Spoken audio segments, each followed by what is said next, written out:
السلام عليكم كسو دواada daawadayaal janaalkeena maanta waxaynu qaadan doonaa maadada physiology-ga casharkii toddobaad ayaynu maraynaa casharkaani maanta waxaynu ku baran doonaa cashar aad muhiim u ah casharkaas oo ah waxaynu baran doonaa contraction of smooth muscle oo ah isu imaatanka ama isu keenida muruqa loo yaqaano smooth muscle-ka haddaba haddii aad danaynayso casharkaani ina la gaari lahaa dhamaadka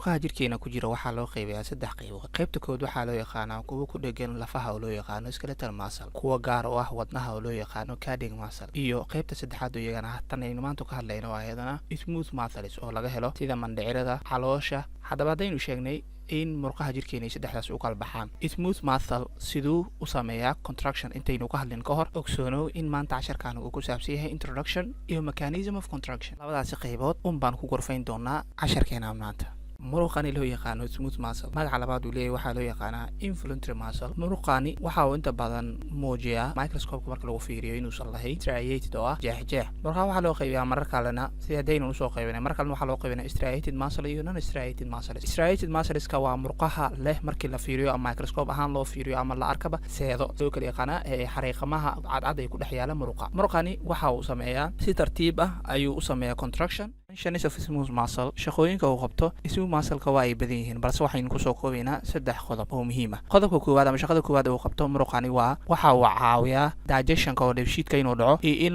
la ururiyo nutrientska. qodobka labaad uu qabtana waxaa weeye waxa uu sameeyaa in toxinska iyo wax walba wasaq ah laga bixiyo urinary systemka ayuu ka caawiyaa. wuxuu kaloo ka qayb qaataa electrolyte balance oo ay tahay in la isku dheelitiro electrolyteska jirkeena ku jira. shaqooyinka uu qabto saddexdaasi ayaynu kusoo koobaynaa. types of smooth muscle noocyada u kala baxo smooth muscle-ka waa labadaas oo kale ah single unit smooth muscle iyo multi unit smooth muscle oo ay kala yihiin kuwa hal unit leh iyo kuwa unityadooda ay badan yihiin. kuwa halka unit leh ama halka sad leh waxaa ka mid ah sida murqaha laga helo GIT oo kale, kuwa laga helo uteruska, kuwa laga helo kaadi haysta, kuwa laga helo ureterka oo tubooyinkii kaadida qaadaya, iyo respiratory tract xataa tubooyinka loo yaqaano tubooyinka neefta ama marinka neefta iyaga naftirkood murqaha ka samaysiin waxaa loo yaqaanaa single unit smooth muscle. yaa ka mid ah marka murqahani loo yaqaano multi unit smooth muscle. multi unit smooth muscle waxaa ka mid ah kuwa laga helo xididada dhiigga iyo kuwa laga helo iriska oo ah isha. dhammaantaasi waxay iyagana ka tirsan yihiin multi unit smooth muscles. types of smooth muscle-ka halkaani aynu kaga gudubno. hadda aynu toos u aadno marka mechanism of contraction. mechanism of smooth muscle waxa uu noqon doonaa sida tan soo socota. si uu dhaco contractionkani waxaa la marayaa lixdaani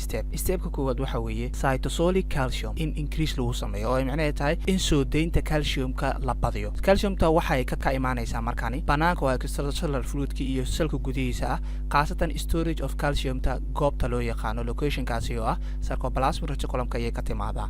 markii la soo daayo waxaa dhacaya calciumtii waxa ay ku dhegi doontaa calmodulin haddii ay ku dhegto calmodulin iyo calciumtii bind ayay noqonayaan. waxa ay activate garayn doonaan myosin kinase ama LCK enzymeka loo yaqaano myosin light chain kinase oo loo yaqaano MLCK ay activation ku samayn doonaan. stepka afraad waxaa dhici doono in phosphorylation lagu sameeyo myosin light chain kinase-kii.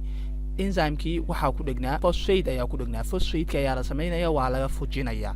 haddii laga sii daayo marka waxa ay bilaabaysaa active waxaa noqon doono inay activate garayso iyadana myosin ATPase energy carrier-ka loo yaqaano adenosine triphosphate-ka oo uu leeyahay myosinka si uu dhaco falgalkani contraction-ka ayaa la activate garayn doona. myosin activation-kaasi ATP-ga ay ka heshay waxaa dhacaya in ay ku dhegto maxay ku dhegaysaa waxa ay ku dhegaysaa actin ayay ku dhegaysaa. myofilament ama myofibrilka filamentka ku jira oo ah thin iyo thick oo ay kala yihiin myosin iyo actinka ayaa waxay noqon doonaan inay isku dhegaan. isku dhegaasi waxa uu noqon doonaa marka loo yaqaanaa cross bridge ayaa loo yaqaanaa oo ah waxaa dhacaya in ay sameeyaan isu imaatan contraction. haddaba sabarka xigay ayaan isu faahfaahsan ugu sharxaynaa balse ogow in lixdaani step la marayo.